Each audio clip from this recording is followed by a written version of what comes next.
नमस्कार दोस्तों, स्वागत है आप सभी का एचपी एग्जाम फेयर्स में। आज के लेक्चर में हम बिलासपुर डिस्ट्रिक्ट को कवर करने वाले हैं। यानी मैं आपको बताऊंगा बिलासपुर डिस्ट्रिक्ट से कौन कौन सी रिवर फ्लो करती है, बिलासपुर में कौन कौन सी पहाड़ियां आती है और कंप्लीट हिस्ट्री देखने वाले हैं बिलासपुर की।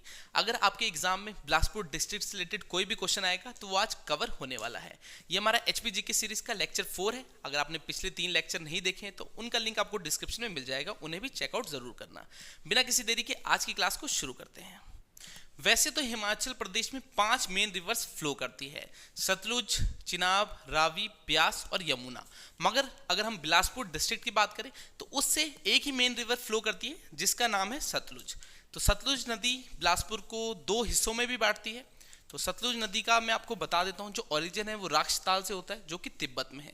वहाँ से वो किन्नौर में एंटर करती है शिवकी नामक स्थान से। शिवकी से शिमला में भी जाती है, शिमला से मंडी में भी जाती है और मंडी से कहाँ पर एंटर करती है, ये एंटर करती है बिलासपुर में।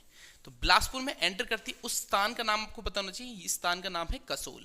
तो कसोल से जो सतलुज नदी है वो बिलासपुर में एंटर करती है और बिलासपुर को छोड़ के ये पंजाब में चली जाती है। इस स्थान का नाम क्या है, इसका नाम है नैला विलेज। तो जो नैला विलेज है वहाँ से सतलुज नदी पंजाब में चली जाती है। तो सतलुज नदी एक ही इंपॉर्टेंट रिवर है जो आपको पता होनी चाहिए, जो बिलासपुर से फ्लो करती है। मगर इसकी कुछ इंपॉर्टेंट ट्रिब्यूटरीज भी है जो एग्जामिनर एग्जाम में पूछ लेता है। तो सबसे पहले मैं आपको सतलुज की लेंथ बताता हूँ। हिमाचल प्रदेश में टोटल लेंथ है सतलुज की 320 किलोमीटर, सबसे लॉन्गेस्ट रिवर भी है। अगर हम बिलासपुर की बात करें तो बिलासपुर में जो इसकी लेंथ है वो कितनी है, वो है 90 किलोमीटर के अराउंड। ठीक है, 90 किलोमीटर के अराउंड ये बिलासपुर में अपना सफर तय करती है। और एंटर कहाँ से होती है, मंडी के कसोल से ये बिलासपुर में एंटर होती है और नैला विलेज जो कि भाखड़ा के पास है वहाँ से पंजाब में चली जाती है। इसकी 3 मेन ट्रिब्यूटरीज है जो एग्जामिनर एग्जाम में पूछता है।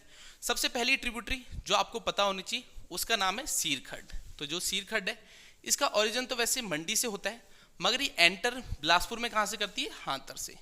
तो हांतर से जो सीरखड्ड है ये बिलासपुर में एंटर करती है और जो सतलुज है उस पे कहाँ मिलती है, सेरी विलेज में मिल जाती है।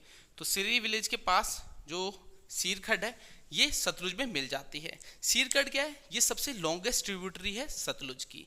तो आपसे एग्जामिनर एग्जाम में क्या पूछेगा कि बिलासपुर में सतलुज की सबसे लॉन्गेस्ट ट्रिब्यूटरी कौन सी है, सहायक नदी बोल दो या सहायक खड्ड बोल दो, तो वो कौन है, वो है सीरखड्ड। तो ये नाम आपको पता होना चाहिए, सीरखड्ड। ये सबसे लॉन्गेस्ट ट्रिब्यूटरी है बिलासपुर में सतलुज की। फिर 2 और खड्ड है जो एग्जामिनर पूछ लेता है एग्जाम में, उनका नाम क्या है, वो है अली खड्ड और गंबर खड्ड। तो उनका भी फ्लो दिखा देता हूं आपको कि फ्लो कैसे होता है। तो ये अली खड्ड है, इसका जो ओरिजिन है ये कहाँ से होता है, ये अर्की से होता है। अर्की से होता है, जो सोलन का अर्की है वहाँ से जो अली खड्ड है उसका ओरिजिन होता है। और ये बिलासपुर में एंटर कहाँ से करती है, कोठी हरार से करती है। जो कोठी हरार प्लेस है यहाँ से ये बिलासपुर में एंटर करती है और सतलुज में मिलती कहाँ है, बेरी घाट के पास मिल जाती है। तो बेरी घाट के पास जो अली खड्ड है ये सतलुज में मिल जाती है। तो एग्जाम में आपको क्वेश्चन कैसे बनता है कि अली खड्ड किसकी ट्रिब्यूटरी है, तो बताइए अली खड्ड किसकी ट्रिब्यूटरी है, वो है सतलुज की। सीरखड्ड किसकी ट्रिब्यूटरी है, वो भी सतलुज की है और ये सबसे लॉन्गेस्ट ट्रिब्यूटरी है बिलासपुर में सतलुज की। तो जो सीरखड्ड थी वो बिलासपुर में एंटर होती है हांतर से और सेरी विलेज के पास सतलुज में मिल जाती है। और जो अली खड्ड है इसका ओरिजिन होता है सोलन के अर्की से और कोठी हरार से ये बिलासपुर में एंटर करती है और बेरी घाट के पास सतलुज में मिल जाती है। फिर तीसरी जो मेन ट्रिब्यूटरी आपको पता होनी चाहिए वो है गंबर खड्ड। तो गंबर खड्ड इसकी तीसरी मेन ट्रिब्यूटरी है जो एग्जामिनर एग्जाम में पूछ लेता है। तो इसका नाम क्या है, इसका नाम है गंबर खड्ड। तो जो गंबर खड्ड है इसका ओरिजिन कहाँ से होता है, अब एग्जामिनर आपसे पूछेगा कि गंबर खड्ड का ओरिजिन कहाँ से होता है, तो ओरिजिन होता है इसका शिमला के तारा देवी से। तो शिमला के तारा देवी से इसका ओरिजिन होता है और ये बिलासपुर में एंटर कहाँ से करती है, बिलासपुर में एंटर करती है नेरी विलेज से। नेरी विलेज से बिलासपुर में एंटर करती है और सतलुज में मिलती है। सतलुज में जिस स्थान पे मिलती है इसका नाम क्या है, इसका नाम है दगरन। तो दगरन में ये सतलुज से मिल जाती है, दगरन विलेज के पास ये सतलुज से मिल जाती है। तो 3 मेन ट्रिब्यूटरीज है या खड्ड बोल दो जो आपको पता होनी चाहिए सतलुज की। पहली कौन सी है, सीरखड्ड। ये सबसे लॉन्गेस्ट ट्रिब्यूटरी है सतलुज की बिलासपुर में। सीरखड्ड का ओरिजिन मंडी से होता है, हांतर से बिलासपुर में एंटर करती है और सेरी विलेज के पास ये सतलुज में मिल जाती है। दूसरी है अलीखड़। अलीखड़ का जो ओरिजिन है वो सोलन के अर्की से होता है। खोटी हरार से बिलासपुर में एंटर करती है और बेरी घाट के पास ये सतलुज से मिल जाती है। तीसरी मेन ट्रिब्यूटरी है गंबरखड़। इसका जो ओरिजिन है वो शिमला के तारा देवी से होता है।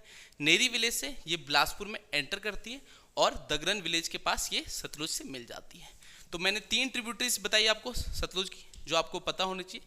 जो मेन रिवर सतलुज है ये बिलासपुर से फ्लो करती है। टोटल इसकी जो लेंथ है वो 90 किलोमीटर के अराउंड है। कसोल से ये एंटर करती है बिलासपुर में और नेला विलेज से पंजाब में चली जाती है। वैसे तो सतलुज का जो ओरिजिन है वो राक्षताल तिब्बत से होता है। फिर वहाँ पर वो शिपकी नामक स्थान से हिमाचल प्रदेश में एंटर करती है जो कि किन्नौर में है। फिर किन्नौर से शिमला में भी जाती है, शिमला से मंडी में भी जाती है। मंडी के कसोल से ये बिलासपुर में एंटर करती है और नेला विलेज से ये पंजाब में चली जाती है। तो ये मेन रिवर आपको पता होना चाहिए सतलुज और इसकी सहायक नदियाँ जो एग्जामिनर आपसे एग्जाम में पूछ सकता है। चलिए हम अब कुछ पहाड़ियाँ देखते हैं। वैसे तो आपको पता ही होगा बिलासपुर को सत्तार कहलूर भी कहा जाता है। क्यों कहा जाता है? क्योंकि यहाँ पर 7 मेन पहाड़ियाँ हैं जिनके बारे में आपको पता होना चाहिए। आपको चीज़ें इजीली अंडरस्टैंड हो इसलिए मैंने जो मैप है उसे ड्रॉ कर दिया और उसमें 7 हिल्स को डिवाइड कर दिया है। तो इन 7 हिल्स के नाम आपको पता होना चाहिए। एग्जामिनर आपसे कोई भी नाम पूछ सकता है। पहली हमारी नैना देवी हिल्स, फिर त्यूनधार, बांदलाधार, झंझारधार, कोटधार, रतनपुर हिल्स और बहादुरपुर हिल्स। तो 7 के नाम आपको पता होने चाहिए। एग्जाम में क्वेश्चन क्या आएगा? क्वेश्चन आएगा कि बांदलाधार कहाँ है, तो आपका आंसर क्या होगा? बांदलाधार कहाँ है? बिलासपुर डिस्ट्रिक्ट में है। अगर कोटधार पूछ ले वो भी बिलासपुर में है, झंझारधार भी बिलासपुर में है। तो ये 7 हिल्स है ये आपको पता होनी चाहिए। एग्जामिनर कोई भी पूछ सकता है। अब इन 7 हिल्स में कुछ फोर्ट बने हैं, कुछ टेम्पल बने जिनके बारे में आपको पता होना चाहिए। वहाँ से भी क्वेश्चन बन जाते हैं। जैसे कि हम अगर नैना देवी हिल्स की बात करें तो यहाँ पर नैना देवी का टेम्पल है। सभी को पता है नैना देवी का जो टेम्पल है वो बिलासपुर में, तो कहाँ पर है? नैना देवी हिल्स में ही है। और यहाँ पर 2 फेमस फोर्ट भी है, कोट कहलूर फोर्ट और फतेहपुर फोर्ट। तो फतेहपुर फोर्ट कहाँ पर है? ये है बिलासपुर में। अगर प्रिसाइसली पूछे तो कहाँ है? नैना देवी हिल्स में है। तो नैना देवी जी का टेम्पल भी नैना देवी हिल्स में है और कोट कहलूर फोर्ट और फतेहपुर फोर्ट भी नैना देवी हिल्स में है। फिर है त्यूनधार। त्यूनधार में भी 3 इंपॉर्टेंट फोर्ट्स हैं, त्यून फोर्ट, नौरंगर फोर्ट और स्यून फोर्ट। वैसे ये इजीली मैंने आपके लिए बोर्ड में बना दिया है, एक बार स्क्रीनशॉट ले लो तभी आपको चीज़ें याद होगी। ऐसा नहीं कि मैं पूरा पढ़ा दूंगा और आपको सब कुछ याद हो जाएगा, क्योंकि जब तक हम रिवीजन नहीं करते हमें चीज़ें याद नहीं होती। आप अगर एक बुक भी लोगे उसे एक बार पढ़ भी लोगे तब भी आप ये नहीं कह सकते मेरे को 50% चीज़ें भी याद है, क्योंकि जब तक आप रिवीजन नहीं करोगे उन चीज़ों का वो आपको याद नहीं होगी। तो हमारा माइंड ही ऐसा होता है, चीज़ों को रिवाइज करना बहुत ज़रूरी होता है अगर आप एग्ज़ाम की प्रिपरेशन कर रहे हो। तो स्क्रीनशॉट ले लेना, बाद में देख सकते हो, आपको इजीली अंडरस्टैंड हो जाएगा क्योंकि मैंने बहुत इजी वे में बोर्ड में लिखा हुआ है। तो त्यूनधार में क्या है? त्यून फोर्ट है, नौरंगर फोर्ट है और स्यून फोर्ट है। ये 3 इंपॉर्टेंट फोर्ट्स हैं। फिर बांदलाधार में ज़्यादा कुछ इंपॉर्टेंट तो नहीं है। एग्जामिनर क्वेश्चन क्या डालेगा? सीधा डालेगा कि बांदलाधार कहाँ पर है, तो आपका आंसर क्या होगा? बिलासपुर डिस्ट्रिक्ट में है। नेक्स्ट है झंझारधार। झंझारधार में देख लेते हैं क्या क्या चीज़ें हमें पता होनी चाहिए। सीरखड़ डिवाइड्स इट इनटू 2 पार्ट्स। तो सीरखड़ मैंने इससे पहले आपको बताया था कि बिलासपुर में सतलुज की सबसे बड़ी सहायक नदी है। तो सीरखड़ थी जो सबसे बड़ी सहायक नदी थी, ये झंझारधार को 2 पार्ट्स में डिवाइड करती है। फिर है यहाँ पर 2 इंपॉर्टेंट टेम्पल है, देवी भड़ोली टेम्पल और गुग्गा घनवी टेम्पल। तो आपको एग्जामिनर क्वेश्चन क्या डालेगा? गुग्गा घनवी टेम्पल कहाँ है, तो आपका आंसर क्या होगा? बिलासपुर डिस्ट्रिक्ट में। तो 2 इंपॉर्टेंट टेम्पल है, देवी भड़ोली टेम्पल और गुग्गा घनवी टेम्पल। फिर है कोटधार। कोटधार में एक फेमस फोर्ट है जिसका नाम है बचरेटू फोर्ट। तो बचरेटू फोर्ट कहाँ है? ये बिलासपुर डिस्ट्रिक्ट में, अगर प्रिसाइसली बोले तो कोटधार में है। फिर 2 हिल्स आती है, रतनपुर हिल्स और बहादुरपुर हिल्स। इनका थोड़ा हिस्टोरिकल इंपॉर्टेंस है जो आपको पता होनी चाहिए। क्या इंपॉर्टेंस है? जैसे कि रतनपुर हिल्स में एक रतनपुर फोर्ट है। यहाँ पर क्या हुआ था? यहाँ पर डेविड ऑक्टोलोरी ने जो गोरखा कमांडर अमर सिंह थापा थे उन्हें हराया था। तो रतनपुर हिल्स में क्या है? रतनपुर फोर्ट है जहाँ पर डेविड ऑक्टोलोरी ने जो गोरखा कमांडर थे अमर सिंह थापा उन्हें हराया था। अगर आपको अमर सिंह थापा नहीं पता कौन है, डेविड ऑक्टोलोरी नहीं पता, तो वो भी आगे पता लग जाएगा क्योंकि हम हिस्ट्री को भी कवर करने वाले। अभी तो आज हम बिलासपुर डिस्ट्रिक्ट को कवर कर रहे हैं, तो आपको थोड़ा ईजी वे में चीज़ों को समझा रहा हूँ। नेक्स्ट है बहादुरपुर हिल्स। तो बहादुरपुर हिल्स में भी एक फोर्ट है जिसका नाम है बहादुरपुर फोर्ट। ये बिलासपुर का सबसे हाईएस्ट प्लेस है। तो बहादुरपुर फोर्ट है, ये क्या है? ये बिलासपुर का सबसे हाईएस्ट प्लेस है। अगर आपसे हाइट पूछे तो वो कितनी है? 1980 मीटर। तो बिलासपुर का सबसे हाईएस्ट प्लेस कौन सा है? बहादुरपुर फोर्ट है जो कि बहादुरपुर हिल्स में है। और ये समर रेजिडेंस था किसका? किंग विजयचंद का। तो जो किंग विजयचंद थे उनका समर रेजिडेंस भी यही था, ठीक है। किंग विजय चंद का समर रेजिडेंस क्या था, बहादुरपुर फोर्ट था।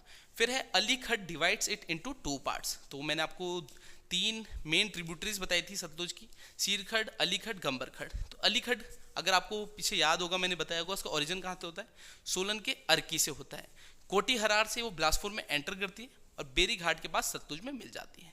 तो अगर आप चीज़ों को अच्छे से समझ रहे होंगे तो आपको समझ आ ही रहा होगा, क्योंकि ईजीएस्ट वे में समझाने की कोशिश की। और वीडियो अच्छी लग रही है तो वीडियो को लाइक कर देना। शेयर तो कोई भी नहीं करता, मैं खुद भी नहीं करता था जब वीडियो को देखता था, क्योंकि शेयर करने में थोड़ी ज़्यादा मेहनत लगती है और इतनी मेहनत हम कर नहीं सकते। मगर लाइक करने में कुछ नहीं जाता, लाइक कर देना वीडियो को ताकि ज़्यादा से ज़्यादा लोगों तक पहुँच सके। तो ये 7 हिल्स थी, नैना देवी हिल्स, त्यूनधार, बांदलाधार, जंजारधार, कोटधार, रतनपुर हिल्स और बहादुरपुर हिल्स। तो सातों के नाम आपको पता होना चाहिए। बाकी इनसे कुछ इंपॉर्टेंट फैक्ट से जो एग्जाम में पूछ लेते हैं तो ये भी आप रिकॉल कर लेना। अब हम अगला टॉपिक देखते हैं। हिमाचल में सरकारी एग्जाम की तैयारी कर रहे हो, हर महीने कोचिंग इंस्टीट्यूट्स को फीस भी देते हो, फिर भी कोई गवर्नमेंट एग्जाम क्वालिफाई नहीं हो रहा, तो अपना पैसा और समय बर्बाद मत करो। हमने यानी एचपी एग्जाम फेयर्स ने इन्फिनिटी बैचेस स्टार्ट कर दिए हैं, जिसमें हम स्टूडेंट्स को तब तक पढ़ाते हैं जब तक कोई गवर्नमेंट एग्जाम क्वालिफाई ना कर ले। हाँ जी, आपने बिल्कुल सही सुना, जब तक आप कोई भी गवर्नमेंट एग्जाम, पुलिस, पटवारी, क्लर्क, जोआईटी जैसा एग्जाम क्वालिफाई ना कर लो, हम आपको तब तक लाइफ टाइम कोचिंग देंगे, वो भी बिल्कुल मिनिमम फीस के साथ। कोर्स में आपको डेली लाइव क्लासेस मिलेगी जूम ऐप के थ्रू, जिसमें आप अपना माइक ऑन करके लाइव क्लासेस में ही टीचर से डाउट पूछ सकते हैं। साथ ही 200 प्लस रिकॉर्डेड लेक्चर, जिसमें हमने एग्जाम का सारा सिलेबस कवर कर रखा है, सभी एग्जाम का complete study material, test series, previous paper और भी बहुत कुछ। हमारे टीचर्स आपको एग्जाम स्पेसिफिक अप्रोच के साथ एग्जाम को क्रैक करने की सही स्ट्रैटेजी बताएंगे। कोर्स की डिटेल्स के लिए या बैच ज्वाइन करने के लिए 86289628 पर अभी व्हाट्सएप करें। अब हम बिलासपुर की हिस्ट्री देखेंगे। ये जो पीडीएफ रहेगी आपको डिस्क्रिप्शन में मिल जाएगी, वहाँ से आप डाउनलोड करके खुद भी पढ़ सकते हो। बाकी इंपॉर्टेंट पॉइंट्स आपको बताता हूँ क्या क्या आपको पता होना चाहिए एग्जाम पॉइंट ऑफ व्यू से। तो जो बिलासपुर थी उसे एंशियंट टाइम में क्या बोला जाता था, कलूर बोला जाता था। तो सिंपल सी बात है, बिलासपुर को एंशियंट टाइम में कलूर भी कहते थे। जो बिलासपुर रियासत है इसकी स्थापना किसने की, राजा बीरचंद ने। तो ये नाम याद रखना, राजा बीरचंद ने बिलासपुर रियासत की स्थापना की। ये बिलोंग करते थे चंदेल राजपूत फैमिली ऑफ बुंदेलखंड। बुंदेलखंड का है मध्य प्रदेश में, तो वहाँ को बिलोंग करते थे। क्वेश्चन क्या है, बिलासपुर रियासत की स्थापना किसने की, आपका आंसर क्या होगा, राजा बीरचंद। और ये कहाँ को बिलोंग करते थे, चंदेल राजपूत फैमिली ऑफ बुंदेलखंड को। फिर हम और राजा देख लेते हैं, उनसे इंपॉर्टेंट क्या क्या पॉइंट आपको पता होना चाहिए। जैसे कि राजा अजीत चंद है, तो ये राजा अजीत चंद क्यों इंपॉर्टेंट है, इन्होंने एक रियासत है उसकी स्थापना की थी जिसका नाम है हिंडूर रियासत, जिसे आज के समय में नालागढ़ भी कहा जाता है। तो हिंडूर रियासत की स्थापना किसने की, राजा अजीत चंद ने। तो एग्जाम में क्वेश्चन ये आया हुआ भी है कि हिंडूर रियासत की स्थापना किसने की, आंसर क्या था, राजा अजीत चंद। आपको इंपॉर्टेंट पॉइंट ही बताऊंगा क्योंकि पीडीएफ बहुत लंबी है, सभी राजा के बारे में अच्छे पॉइंट्स बता रखे हैं जो एग्जाम में क्वेश्चन पूछ सकते हैं। बाकी अगर पूरा कराने लगाऊंगा तो ज़्यादा लेंथ हो जाएगी वीडियो को, और ऐसे में ज़्यादा देखना किसी को पसंद नहीं होता। तो इसे खुद ही रीड करना, डिस्क्रिप्शन में आपको पीडीएफ मिल जाएगी, एक बार खुद उसे रीड करोगे तो ज़्यादा अच्छा रहेगा, क्योंकि ये चीज़ें याद करना मुश्किल होते हैं। क्योंकि बिलासपुर में इतने राजा है, फिर सिरमौर, कांगड़ा, हर एक डिस्ट्रिक्ट में बहुत सारे राजा है, तो उन्हें याद करना बहुत ही मुश्किल होता है। तो अगर आप खुद रीड करोगे वो ज़्यादा बेटर रहेगा, और रिवाइज ज़रूर करना। तो राजा अजीत चंद ने क्या किया था, हिंडूर रियासत की स्थापना की थी। फिर है राजा मेघचंद, ये क्यों इंपॉर्टेंट है, जो राजा मेघचंद है इनका जो रूल था वो बहुत डिक्टेटरशिप वाला था, यानी डेमोक्रेटिक नहीं था। यहाँ पर ये जो बोलते थे वही रूल बन जाता था, जनता की भी नहीं सुनते थे। तो जनता ने इन्हें फोर्स किया अपना राज्य छोड़ने के लिए, यानी बिलासपुर रियासत को छोड़ने के लिए। तो एग्जाम में क्वेश्चन क्या आएगा, किस राजा को उनकी प्रजा ने रियासत छोड़ने पर मजबूर किया, तो वो थे राजा मेघचंद। और इन्होंने असलम खान लिया, यानी शरण ली कुल्लू रियासत में, कुल्लू में इन्होंने शरण ली। बाद में जो इनकी गद्दी थी उसे हासिल किसकी मदद से किया, दिल्ली के सुल्तान अल्तुतमिश की मदद से। तो ये क्वेश्चन भी एग्जाम में आया हुआ है कि राजा मेघचंद ने अपनी रियासत को किसकी मदद से वापस गेन किया, तो दिल्ली के सुल्तान थे कौन, अल्तुतमिश की मदद से। तो जो राजा मेघचंद थे इनका बहुत ही डिक्टेटरशिप वाला रूल था, जिसकी वजह से प्रजा ने इन्हें राज्य छोड़ने में मजबूर किया। इन्होंने कुल्लू में शरण ली, बाद में दिल्ली के सुल्तान अल्तुतमिश की मदद से अपना राज्य वापस हासिल किया। फिर है अभिसाद चंद, तो अभिसाद चंद को रहने देते हैं, राजा संपूर्ण चंद को भी रहने जाते हैं। तो आपको राजा ज्ञानचंद बताता हूँ। जो राजा ज्ञानचंद है ये क्या, कंटेम्प्रेरी ऑफ अकबर है। ये इंपॉर्टेंट है राजा, क्यों इंपॉर्टेंट है, ये जो अकबर थे उनके समकालीन थे, और इन्होंने जो इस्लाम धर्म था उसे अपनाया था, इसलिए इंपॉर्टेंट थे। तो राजा ज्ञानचंद ने इस्लाम धर्म को अपनाया था। आपको क्वेश्चन आएगा किस राजा ने इस्लाम धर्म को अपनाया, तो वो थे राजा ज्ञानचंद। तो राजा ज्ञानचंद ने इस्लाम धर्म को अपनाया। इनकी जो कब्र है, टोम है, वो कहाँ है? वो है किरतपुर, जो कि पंजाब में है। तो इनकी जो कब्र है, टोम है, वो है किरतपुर में, जो कि पंजाब में है। इनके 3 बेटे थे। जो सबसे बड़ा बेटा था, जिसका नाम था बीकचंद, इसने हिंदू धर्म को ही अपनाया रखा, यानी अपने आप को चेंज नहीं किया। बाकी जो 2 छोटे बेटे थे, रामचंद और भीमाचंद, इन्होंने अपने आप को कन्वर्ट किया इस्लाम धर्म में। तो आपको याद क्या करना है, जो राजा ज्ञानचंद थे, इन्होंने इस्लाम धर्म को अपनाया। इनके 3 बेटे थे, बड़ा था बीकचंद, वो हिंदू धर्म को ही उसने अपनाया। बाकी जो 2 छोटे थे, रामचंद और भीमाचंद, उन्होंने इस्लाम धर्म को अपनाया। चलिए नेक्स्ट देखते हैं। फिर है हमारे इम्पोर्टेंट इसमें राजा ताराचंद हैं, राजा दीपचंद। राजा दीपचंद को देखते हैं, ये इंपॉर्टेंट है। क्यों इंपॉर्टेंट है? जैसे कि मैंने आपको पहले बताया था, जो बिलासपुर रियासत है, उसकी स्थापना किसने की थी? उसकी स्थापना की थी बीरचंद ने। और जो दीपचंद है, इन्होंने क्या किया? इन्होंने जो बिलासपुर टाउन है, यानी बिलासपुर शहर की स्थापना की। तो इसमें कंफ्यूज नहीं होना आपने। बिलासपुर रियासत की स्थापना बीरचंद ने की, और दीपचंद ने क्या किया? बिलासपुर शहर की स्थापना। और इन्होंने जो कैपिटल थी बिलासपुर की, सोहानी, उसे चेंज करके सुनहानी से कहाँ पर किया? व्यास गुफा में, जिसे आज हम बिलासपुर भी कहते हैं। तो उन्होंने जो कैपिटल थी वो सोहानी से चेंज करके, सुनहानी से चेंज करके बिलासपुर कर दी थी, जिसे व्यासपुर भी कहा जाता था पहले।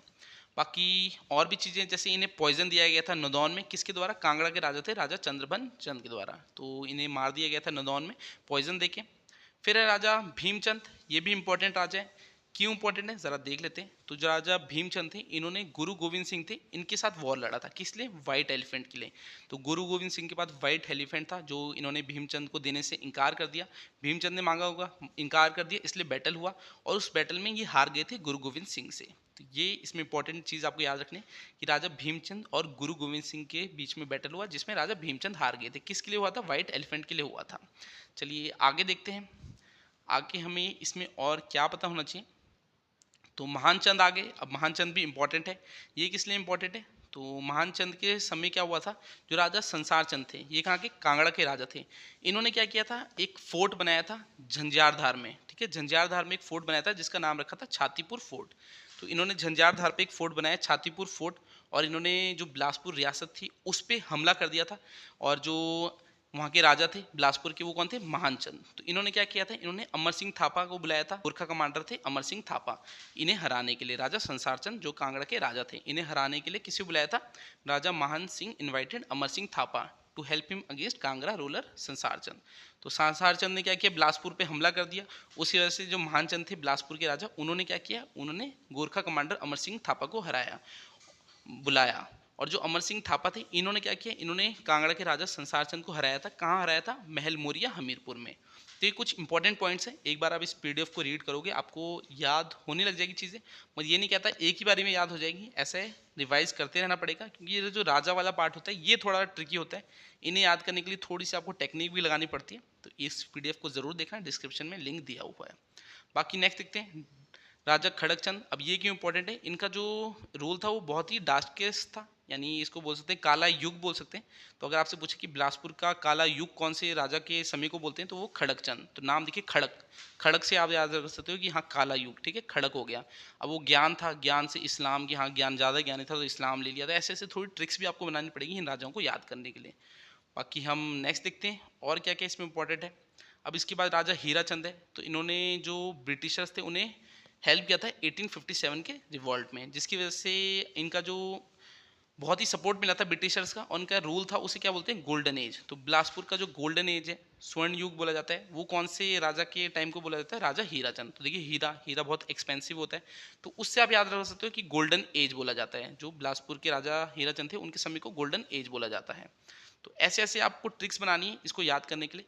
अब राजा विजयी चंद है, इनका आपको क्या बताना चाहिए? इन्होंने रंग महल बनाया था बिलासपुर में, ठीक है। राजा विजयी चंद है, इन्होंने क्या किया? इन्होंने बिलासपुर में रंग महल बनाया है। तो क्वेश्चन आएगा, रंग महल किसने बनवाया था? राजा विजयी चंद ने। अब मैंने इससे पहले आपको 7 धारे बताई थी, तो उसमें जो विजयी चंद थे, वो बहादुरपुर फोर्ट था, वो क्या था? उनका समर रेजिडेंस था। तो ये रहे वो राजा विजयी चंद, ठीक है। तो पीडीएफ में सारा इसमें बता रखा है, बाकी पीडीएफ को रीड करना। अब जो कांगड़ा के लास्ट राजा थे, उनकी बात करते हैं, राजा आनंद चंद। तो बिलासपुर के लास्ट राजा कौन थे? आनंद चंद। क्वेश्चन आएगा, बिलासपुर रियासत के अंतिम राजा कौन थे? लास्ट राजा कौन थे? वो थे राजा आनंद चंद। तो ये नाम याद रखना, राजा आनंद चंद। फिर है, इन्होंने जो 1948 था, तब जो हिमाचल प्रदेश बना था, बिलासपुर को हिमाचल प्रदेश में मिलाने से मना कर दिया था, बोला था कि हम खुद अलग ही स्टेट बनेंगे। तो उस समय जो 15 अप्रैल 1948 को वो हिमाचल बना था, वो बिलासपुर नहीं उसमें मिला था, मगर बाद में मिल गया था 1954 में। ठीक है, 1954 में जो बिलासपुर था वो हिमाचल प्रदेश में मिल गया था। तो ये कुछ इंपॉर्टेंट बातें। और जो यहाँ के चीफ कमिश्नर थे वो कौन बने थे? राजा आनंद चंद ही बने थे, मगर बाद में प्रजा ने बोला कि आपने इन्हीं को बना दिया, क्योंकि उस समय जो चीफ कमिश्नर होता था उसके पास सारी पावर होती, तो एक तरह से वही राजा हो गया था। फिर बाद में बदल के कौन बने थे? श्री चंद छाबड़ा। तो ये चीफ कमिश्नर बने थे सेकंड। पहले कौन थे? राजा आनंद चंद। और बिलासपुर रियासत के अंतिम राजा भी ये थे। फिर यहाँ पर देखिए, Bilaspur was made part C state on 15 August 1948। तो 15 अगस्त 1948 को पार्ट सी स्टेट बना दिया था। हिमाचल का बना था 15 अप्रैल 1948 को पार्ट सी स्टेट। बिलासपुर ने हिमाचल प्रदेश में मिलने से मना कर दिया, तो इसे भी पार्ट सी स्टेट बनाया, क्योंकि यहाँ पर एक बाखड़ा बांध बना था, जिस वजह से जो गवर्नमेंट ऑफ इंडिया वो ज़्यादा इंटरफेयर नहीं करना चाहती थी। तो ये कुछ इंपॉर्टेंट पॉइंट्स है जो आपको पता होने चाहिए। अब 1 जुलाई 1954 को बिलासपुर को हिमाचल प्रदेश में मिला दिया गया। ये डेट याद रखना, 1 जुलाई 1954 को बिलासपुर को हिमाचल प्रदेश में मिला दिया गया। और ये 5वीं डिस्ट्रिक्ट थी हिमाचल प्रदेश में मिलने वाली। पहले 4 थी, फिर 5वीं कौन बनी? बिलासपुर, 1 जुलाई 1954 को। जो आनंद चंद थे, इन्होंने एक बुक भी लिखी है, Bilaspur past present and future. तो आपको क्वेश्चन आया कि Bilaspur past present and future book किसने लिखी है? तो राजा आनंद चंद ने, जो कि बिलासपुर के अंतिम राजा भी थे। तो ये कुछ इंपॉर्टेंट पॉइंट्स थे जो आपको राजाओं से पता होनी चाहिए। पीडीएफ डिस्क्रिप्शन में मिल जाएगी, इस पीडीएफ को डाउनलोड करना और एक बार खुद नज़र घुमाना, बाकी चीज़ें अपने आप याद होगी जैसे जैसे आप चीज़ों को पढ़ना स्टार्ट करेंगे। बाकी आज की वीडियो को मैं इतना ही रखता हूँ। नेक्स्ट हम कोई और टॉपिक डिस्कस करेंगे। तो ये हमारे एचपी जीके सीरीज़ का 4th लेक्चर था। तो अगला 5th लेक्चर आएगा, उसकी अगर आपको अपडेट चाहिए होगी तो वो कहाँ मिलेगी? हमारे टेलीग्राम चैनल पे। डिस्क्रिप्शन में लिंक दिया है टेलीग्राम चैनल का, उसे ज्वाइन कर लेना। वहाँ पर आपको हिमाचल प्रदेश के सभी एग्जाम्स का फ्री स्टडी मटेरियल मिलेगा, टेस्ट सीरीज मिलेगी, और एग्जाम अपडेट्स भी देते हैं हम। जैसे ही कोई एग्जाम आने वाला है हिमाचल प्रदेश में आया होता है, तो उसकी अपडेट्स भी आपको वहाँ मिल जाएगी। तो आपके हिमाचल प्रदेश में किसी भी एग्जाम की तैयारी करते हैं, हमारा टेलीग्राम चैनल आपके लिए बहुत ही बेनिफिशियल होने वाला है। तो डिस्क्रिप्शन में टेलीग्राम चैनल का लिंक दिया है, उसे ज्वाइन करना। बाकी मैं आपसे अगली क्लास में मिलता हूँ, तब तक के लिए शब्बक है, थैंक यू।